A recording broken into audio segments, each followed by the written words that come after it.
the stat is 70% of the employee experience is someone's direct frontline manager. And if we're not setting up those frontline managers to be as successful as possible, then fundamentally we're setting up their teams to not be as successful as they'd be.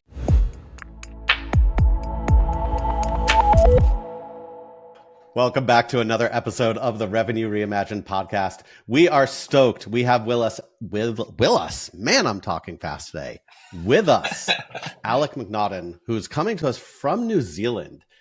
Alex is the founder, co-founder, and co-CEO of GRW AI, which is a team management co-pilot that helps up-level sales leaders. Prior to that, Alex was a top-performing seller, revenue leader, and a two-time founder who's supported 150 companies building high-performing sales teams across APAC. Alex, thanks for joining us, man. Thanks for having me on, Dale and Adam. It's awesome to be here. Oh, he said Dale first. I don't know. I'm glad he said Dale first. He understands. He knows who it is. Oh no, I've started a competition here inadvertently. There's no competition. He's talking so fast. He's got to get to the airport, but cool. So when we talk with a lot of our founders, one of the big things that we find when you're building out the company that isn't as well articulated is your origin story. So I'm curious a bit about where GRW AI started, how you got started. So just tell us, like, from your heart, where GRW AI started. Yeah, look, I think it really started for me when I was 19 and fell into the sales profession. The classic thing of not choosing sales, just somehow ending up there, and then not choosing sales leadership, and then suddenly having a team. And you know, it's the classic story of rep to leader, never shown how to sell really, had to kind of figure that out, had some great mentors along the way. Then running a team, not having, no one told me how to run a team. And then I built two service companies, a sales and go-to-market focused consultancy business. And then I also built a sales training and sales recruitment company. And then through that journey, worked across so many different sales orgs, from, you know, startups, growth companies, right the way up to corporates and everything in between. And I just kept seeing the same challenges and the same patterns again and again and again, which is this common story of we promote the best sales rep, give them a pat on the back. Suddenly they have 7, 10, 15, I've seen up to 30, but you might have seen more direct reports. And no one has ever showed them how to lead a team. And what does it lead to? Were you reading our emails? Overwhelmed schedules. Well, look, I don't think what I'm saying is particularly new. Like, I was talking to Kevin Dorsey about this recently, and he was exactly the same reaction as you, Adam, just then. He's like, yes. And, you know, but, you know, what it's led to, unfortunately, is we have, particularly if we look at like frontline sales management, is we have a massive group of people who haven't really been given the tools to be that successful. So they end up overwhelmed. They're under-coaching their teams because no one's ever showed them how to coach. They're not making optimal decisions all the time. Ultimately, they end up often burning out. And, you know, I think the stat is 70% of the employee experience is someone's direct frontline manager. And if we're not setting up those frontline managers to be as successful as possible, then fundamentally we're setting up their teams to not be as successful as they'd be. And that was really the inspiration for GRW AI. Is I teamed up with my two co-founders. They're both super smart, super technical. Alistair had just finished his master's in machine learning from Cambridge. Dan's a data scientist, full stack engineer, just like a 10x engineer, a wizard at building things. And I was telling them about these problems, and we were just like, the time is now. Technology is in a place where we can actually solve it in a scalable way. And that's how GRW AI started. Love it. So you said so many things that like hit home for me. It's a long story. A multitude of reasons. Number one, I think certainly but I think Dale and I have both been that manager who was the top rep and we're told, great, now you're a leader, go have fun, figure it the fuck out. Yeah. To the point that we actually like wrote a guide on how to lead versus manage. But a lot of what you said is true, right? There's so many companies out there that do just that. You're the best rep. So what else? Let's make you a manager. But I feel like what you've said in the conversation that we're having has been had over and over and over. Like you mentioned KD, who he's a good friend of mine. I literally just texted him and told him that we were talking to you. But we all say the same thing, like the shit's gotta stop. Yeah. Why doesn't it stop? And how, when you look at like your go-to-market plan of Grow AI, how are we going to change the paradigm so that we're not continuously creating these leaders that are going to get burnt out and aren't going to be good leaders to those on their team because they don't know how to lead? Yeah, it's a really interesting question. It's a super good point too. Yeah, it's a super good point because I was thinking about my journey in the leadership, and it was more like I got into sales. As some people know, I'm a recovering coder. So I actually did a bunch of coding early in my career, and then I saw sales was broken, so I went into sales. But then you realize it's not really sales that's broken; it's really the leadership that are telling salespeople that is broken. So like I had this calling. I was like, I got to fix how people are actually training the salespeople and then training the leaders. Like there's a huge gap. So it's, I can appreciate what you built out. Yeah, well, the stat that I was able to find is that 95% of sales managers have never had any sales management training whatsoever. Which is somewhat I'm surprised it's not 100%. When you think about it. I think, Adam, to your question, like, why has this happened? Why is it's kind of persisted? I think low interest rates over the last decade has probably exacerbated it because money was cheap. It was cheap to throw just more people at the problem. It didn't really matter if our churn across the team was completely ridiculous. You know, if we lost a salesperson every 14 months, oh well. If we lost a sales manager every 17 months, oh well. I think now the economics have changed, where it's actually not sustainable to keep operating in that way. So I think that's part of it. I think part of it's also, it's just been this kind of cultural thing in sales that the number's the thing and the only thing that matters. And, you know, the brief to the I was interesting. I was talking to an old leader who I used to work with, a senior leader at HPE yesterday, and he's been at Dell, HPE, like all the big vendors. And and it's the same challenges there. And I said to him, why do you think it hasn't ever changed? And he said, well, because the brief to the sales leader is hit the number, and the organization doesn't really care how you hit the number.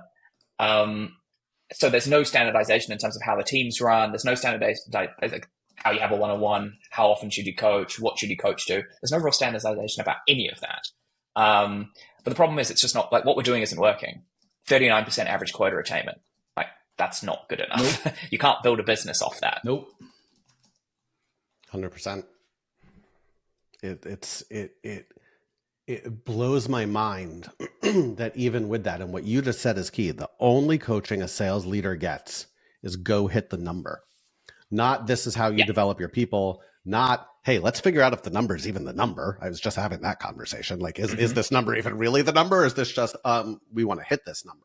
And no one knows or has been able to figure out how to change it. So I love that this is something that you're taking on, and certainly want to hear more about that. But switching gears a little bit. So you've worked with a lot of sales leaders in a lot of companies, and building a company is certainly as a leader, more so as a founder. And I feel like every founder that we talk to has been given like this shitty advice of like how to build their startup, right? Go do this, don't do that. You have to do this, don't ever do that. From everyone who thinks they know something. P.S. Normally the people giving the advice are the people who have not had successful exits, but I digress. When you look at Grow AI, what's some of the like commonly held advice or like industry bests that you said, you know, fuck it, we're not going to follow that, we're going to do our thing?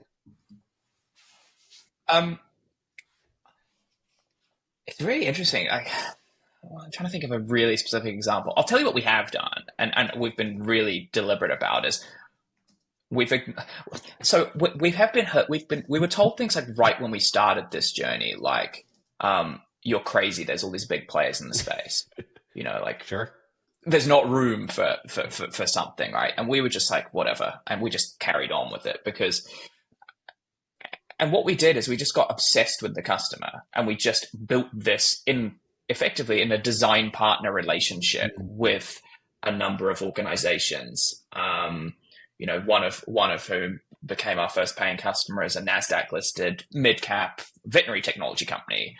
And then the rest were various growth companies at different stages. And we co-designed it with them, and we just spent all of our time on product and customer. Like, that's all we did. And everything we built has come from customers telling us that would help. Have you thought about this? And then also just about, and before we even started building anything, we interviewed about 100 sales leaders around the world. So I think that's really been what we've done. And there's a lot of noise, I think, that during that process of that's not going to work, or there's too many competitors, or blah, blah, blah. But I think, like you said, a lot of the people who give that advice have not done what you're trying to do. Yeah. So we try and, contextualize every bit of advice we get given. It's interesting.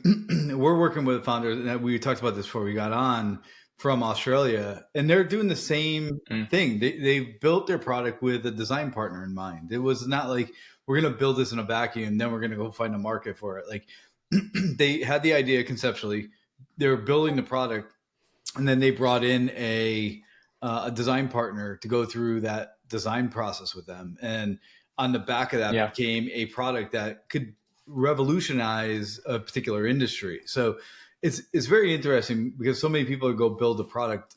And so it's like, I have a hammer, and let me go try to find a nail, versus let's build what customers are looking for, and then it'll be able to sell through on its own. Now you have to be careful, because you may get like siloed into a particular place, or like I can hear and like see feedback and comments like, no, then you'll silo yourself. But if you're strategic enough and think through it, really interesting perspective on it.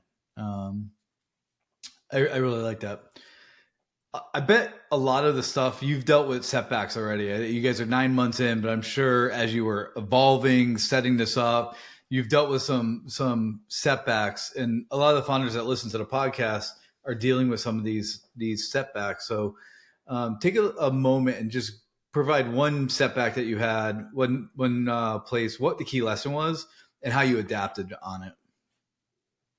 Yeah, I think that one of the first early setbacks we had was when we first put Taylor, our AI, in the hands of sales reps. And just for context, our platform is like twofold. We've got our AI Taylor, who runs one-on-one conversations, coaching style conversations, and various conversations with the salespeople. And then we analyze all those conversations and surface really interesting insights to the sales leadership, sales enablement, and senior leadership. And that helps them make better decisions and so on and so forth. We first put Taylor in front of these sales reps, and they hated it. The very first version, they were like, this sucks. This feels like I'm just like it's like almost like just like an automated survey. It wasn't engaging. They weren't getting value from the experience. And we really quickly learned that although we are serving sales leaders, and that's our mission, is to help sales leaders, effectively give sales leaders leverage, and be in 10 places at once across their team. In order to do that, the experience for the seller has to be engaging, and they have to get value from every interaction with Taylor. So we then focus for the next 3 months just purely on that. Just like, how do we build Taylor into a really useful, engaging, human-like conversational experience for salespeople? So that was one of the biggest setbacks. It was quite disheartening at the time when we put this thing that we'd been working on in front of people, and they was like, nope. So yeah, that was probably the first big roadblock. People buy from people. That's why companies who invest in meaningful connections win. The best part? Gifting doesn't have to be expensive to drive results, just thoughtful. Sendoso's intelligent gifting platform is designed to boost personalized engagement throughout the entire sales process. Trust me, I led sales for a Sendoso competitor, and I could tell you, no one does gifting better than Sendoso. If you're looking for a proven way to win and retain more customers, visit Sendoso.com. As sales leaders, we're so finicky for what we will accept and what we won't, and certainly more so as reps, Yes. right? Like no one wants to feel like they're being micromanaged. We were talking to a sales leader the other day, and I think it was yesterday, Dale, and I brought up like, so how are you guys recording your calls?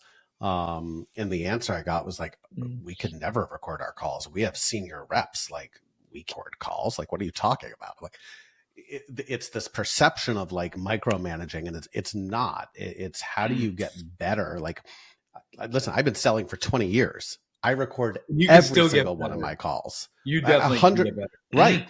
I mean, you say it joking, but I'm saying it dead seriously. Like I record every single one of my calls for that reason. Like no matter how long you've been doing this, you could still get better. Yeah. Adam needs Taylor. Adam's willing to use Taylor to coach Dale. So you just love throwing me off my tangent here. When you look at, talking to sales leaders and sales reps, Alex, how do you get over what's the talk track of like, look, this isn't Big Brother, right? We're not trying to replace anyone. We're not trying to micromanage you. We're truly trying to make sales leaders better. Walk me through that paradigm shift a little bit. Yeah, I think it's the like leverage is kind of the word here. And it's just tapping into the common challenges. Like if I start with the sales leader first, frontline sales manager, you've got a team of 10. They're just overwhelmed, most of them. They just have too much to do. They wish they were coaching their team. Like they wish they were being better coaches. They wish they were having time to diligently prepare for every one-on-one and come in and be impactful. But the reality is that they're squished between 10 people here and a VP here. And they're trying to be, they're just getting pulled in a million directions. So we just tap into that and we just say, well, look, this will help with that. This will give you that leverage across your team. And then your team are going to feel supported. They're going to, when you're in a meeting with your VP, your team will have Taylor to go ask a question of, and Taylor will know all the stuff that you know. Yeah. So it's, really that's kind of what we tap into is that, I think the eternal frustration in sales management that's been around certainly as long as I've been in sales, and probably a lot longer than that. It's super interesting. How do we come up with the name Taylor? Well, at first, when we first set out, we were actually because it just so happened that we had the domain Emily.ai lying around, so cool. That's where we started. But then Dan didn't want to use that because that's the name of his sister. So we changed the company to Grow.ai. And then at one point we were looking for sort of like a gender neutral name was the original brief. And I think it was Alistair was like, well, let's just call it Alex, and kind of the idea. And I was like, not really that comfortable with that, but I was like, all right, whatever. So it was Alex to start with. But then within like a week of doing that, all the customers we were working with were just getting confused. They were like, you mean Alex or Alex? Yeah. So that's how we ended up with Taylor. I like it. Very cool. But like in the future, like where we see this going is it doesn't have to be Taylor. There can be an Adam version or a Dale version or an Alex version. Not a Dale. Yeah, version. We don't want an Please Adam don't version. ever create a Dale version. The Adam version has to have fully caffeinated from Starbucks, as much caffeine as you can get from Starbucks. I'll give you the avatar later. Cool. So one of the big things that ends up happening as you grow the company, and I've heard a little bit about this, but your leadership evolves as you go through a lot of these growing evolutions. So talk to us a little bit about the evolution of your leadership style. Maybe it hasn't completely evolved yet, but where did you start from, and how are you actually executing it potentially differently from a leadership perspective? And maybe as you grow the team more, what will that look like? For me? Yeah, for you. Yeah, look, my first leadership experience was my first job in a tech startup. I was first sales hire, and then suddenly I had 12 direct reports in about an 18-month period. So that was my first experience of leadership, and I was probably a rubbish leader back then. Like, actually, I guarantee I would have been a rubbish leader. I didn't know what I was doing. So, I've learned probably the hard way through like very first job, and then later on in my career, actually working with leaders to help them. I think regular cadences really help. Like having having a structure, having like a regular cadence. That's something with my two co-founders that we've gotten quite good at, is getting those kind of like rhythms in place for the business. And I think that's really important. And as the organization grows as well, is make sure that you have the right rhythms. Because if you don't, it's very, very easy. And I've seen it happen before where just communication breakdowns, inefficiencies start cropping up everywhere, et cetera, et cetera. So that's probably something we're really, really big on. When you're building Taylor, and when you're looking at, all the data that you see from sales reps and sales leaders, there's got to be some trends that you're picking up on. And I'm sure there's some back-end analytics that maybe I could see as a customer, maybe I can't, but certainly that I'd hope you would see. What are some of the biggest coaching gaps that you're seeing that Taylor's picking up on right now? Like what's the industry saying, like, we need to change this, because we're seeing this over and over and over again. And it's like a secondary use for Taylor that I could see of like, hey, like this is great for you individually, but there's 58 other managers this week that Taylor's identified this exact same thing. Yeah. So the things that we're seeing, a couple of interesting points actually.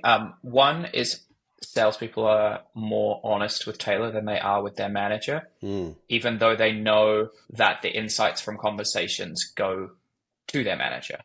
So that's been a really interesting. So it's not anonymous, I guess is what I'm saying there, but people are more honest with Taylor. So that's been really interesting. I think there's something to do with lack of judgment from a machine is kind of one of the fundamental drivers behind that. In terms of like the trends that we're seeing, I think we're seeing a mixture of, if I look at it in buckets, like sales gaps, as in maybe like product knowledge gaps. They're super common, like product knowledge gaps or specific sales parts of the sales process, or folks getting stuck on or struggling with objections, that sort of thing. So we're seeing that. We're then also seeing more of, I guess, the team dynamics, team motivation side of things too, around, I won't name the company, but a specific example recently was about half of a team felt lead allocation was unfair across their team. And the leader had no idea about that. When Taylor surfaced this, it was a really easy fix.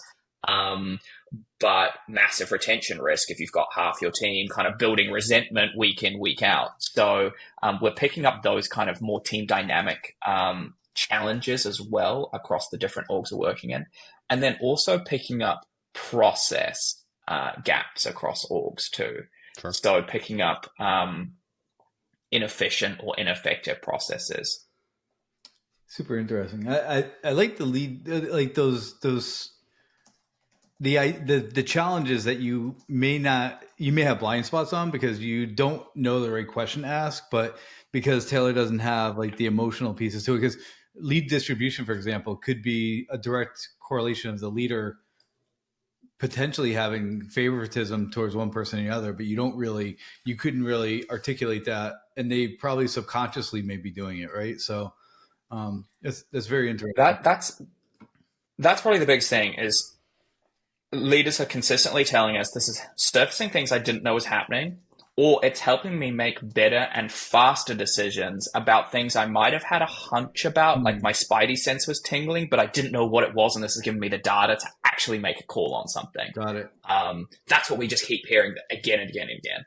Super interesting. I love what you just said, how it surfaced something that, many people were saying, because I look back to like when I led teams, and I've led teams of 2 to I think 300, and like there's things you think you hear, there's things you hear, there's things you forget you hear. Like maybe I hear today that someone thinks leads are unfair, and then I hear it again in a week, and then I hear it again in another week. Like 3 people said, but I'm not remembering that. When you could actually see this, like I'm thinking of all the ways that this could have helped me back when I was like legit leading sales teams instead of pretending to lead sales teams like I do now. Super cool. Yeah. Like really, really cool. Yeah, the common thread is super interesting. I like that. Yeah, and it's definitely a space that I don't want to use the word underserved, but is needed, right? I think, and Alex, you probably see it, like people try to do this with traditional conversation intelligence. I'd imagine that's probably the biggest thing you hear is, oh, we have whatever. I'm not going to name any of them. But just from what you're telling me, without even like, I can see a difference, because my CI tool is great for, having conversations with customers, but it's not going to pick up on any type of sales coaching like this. When you look at, go ahead. And the other thing that I was just going to say, the other thing I forgot another area that we're seeing a lot of use on is allocating resource to effectively plug gaps across the team. So like often a sales enablement challenge is, what should we work on?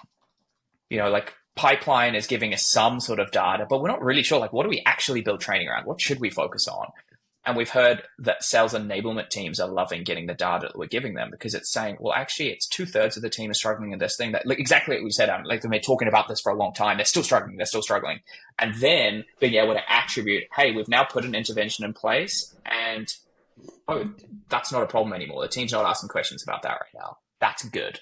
So it's being able to kind of look at yes, we've got the numbers, the sales numbers, but then actually here's some qualitative data to back up our decision making.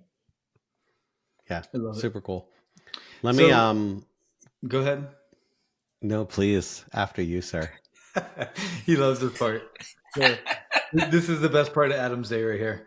So at Revenue Reimagined, we believe in giving more than receiving. And so you've been grateful to provide the audience with a special gift. What would that be, Alex? So happy to give a month free trial of GRW AI to anyone who listens to this podcast and wants to give it a go. Awesome. I love that. Dale, we're going to be setting up an account for you. Yeah, I'm definitely going to need it. Definitely going to need it. I do have a question. Normally we dive right into rapid fire. But one of the things I'm curious, especially because you've been around so many startups, working with them. So a lot of startups struggle between like this like is really important and we want to ship fast, but we also want to execute, and like, where's that balance, right? How do you prioritize that balance of innovation of Taylor versus the execution?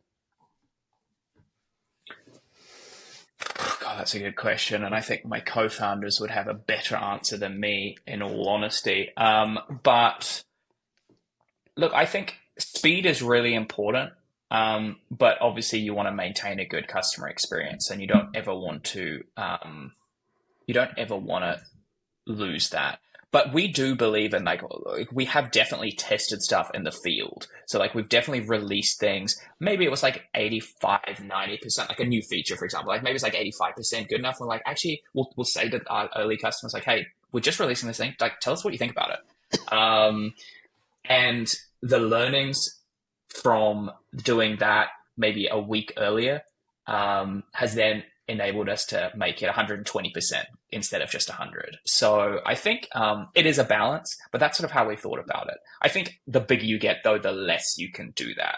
Like, I think, you're a publicly listed company, you're less able to do that sort of thing because the expectations are different. Yeah, 100%. Love that. I love that. Rapid fire, baby. All right. Alex, you're not in tech. You're not allowed to be in tech. You're not allowed to be in any part of tech. Okay. What are you going to go do? Okay. Oh, God.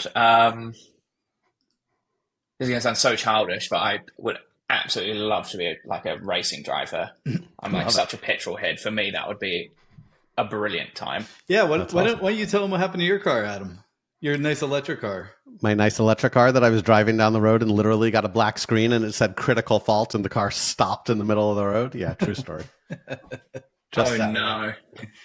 Well, I had full brake failure at 50 miles an hour on a windy country road. Yeah, that doesn't sound good either. Worst experience in a car. Controlled crash was how that one ended. I had that in high school, going down a hill in a 65 Mustang, complete brake failure, with a T at the end of the road. And I ended up going wide and no one was at the end of the road, but same thing, ended up in someone's yard to stop the Terrifying. car. Yeah. And you're still here. Terrifying. Yeah, barely. Still here. First app you check when you wake up in the morning. First app I check. Email. Okay. Yeah. Alex, what's your go-to productivity hack?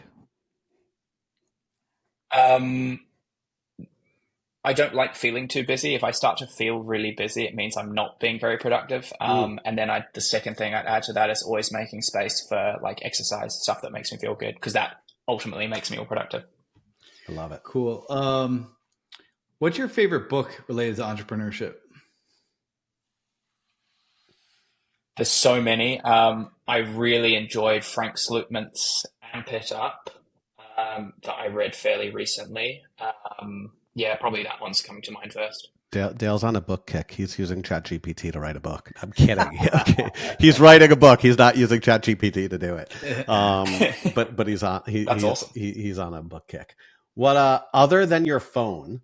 What's the one tech gadget you cannot live without? Ooh, other than my phone, AirPods. I don't know. Maybe. Yeah, I was gonna. That's why I'm looking at my AirPods on my desk right now. Yeah, like AirPods, probably. Yeah, fair enough. Last one. AirPods. Yeah, last question. Dream vacation destination. Honestly, I think I just had one of them. Took my partner to Santorini last year, and that was pretty special. Yeah. Yeah, I'd never been before, and it was amazing. Awesome. Very nice. It's on our list. I can't wait to leave Dale for 3 weeks in a couple of weeks. But I cannot recommend it enough. It was beautiful. That's like awesome. Genuinely jaw-droppingly beautiful.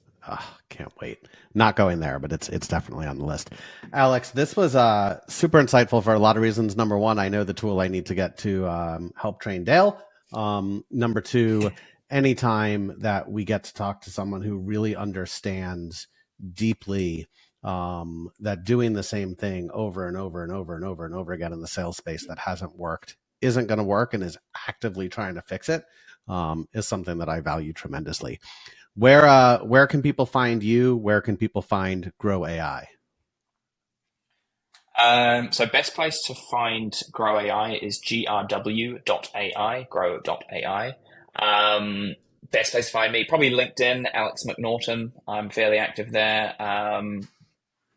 Post content pretty regularly. I am on Twitter, but that's more of a new thing. So I don't have very many followers on there, but I am starting to do a bit more tweeting. I sound like a boomer there for a second. But yeah, LinkedIn's the best place. I love it. Alex, thank you so much for joining us, man. We appreciate it. Thank you, sir. Thanks for having me. It's been awesome. Really enjoyed it.